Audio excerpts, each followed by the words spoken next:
जय जगन्नाथ सांग मैंने आपण मानक आउ गोटे वीडियो वेलकम। तो सांग मैंने देखो ये है आम गाँ जोटा कि आम तेलकुई हेडक्वार्टर ठारू 2 किलोमीटर कहले अत्युक्ति हम ना। आठी देखो आम भविष्य यहाँ स्कूल अच्छी ये स्कूल आम भविष्य गढ़ा होती ये आम भविष्य कुनि कुनि छुआ मैंने एमानक आम कौपरी रास्तार आप देखु आप देखिपे रास्तार अवस्था कौन एठी मु आपण मानकू लाइव देखेबी एठी भविष्य तैयारी होचंती स्कूल रो आउ आमर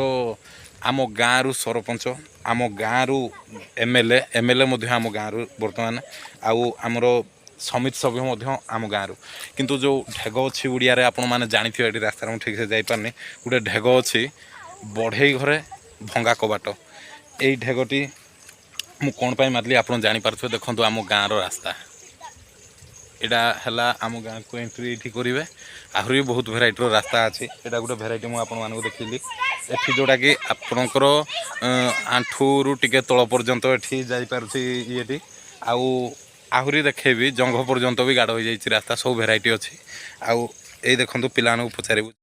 देखिपे सब बाइक आरोही कि किए भी चली चली आसते हैरान पड़ते छोट छुआटी ये जाऊला साइकल पूरा दबिगला से बाइक वाला को देखो केते हैरान पड़ते ये आमर कुनि कुनि छुआ मैंने अरे छुए तुमको ये स्कूल जावाई किसी असुविधा होची ना नहीं कह सरकार को निवेदन करो गोटे भल रास्ता आपण माने आमको दियो बोली कह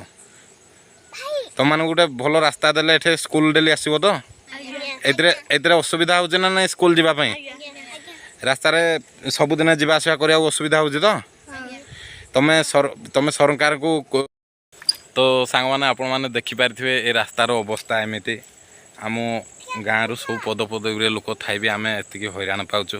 तो प्रशासन को आमर बहुत निवेदन कि रास्ता को तुरंत सुधारतु बहुत असुविधार सम्मुखीन होती एमती आम गाँ बोली ना ए पाखे अंचल आहरी बहुत सारा गाँ अच्छा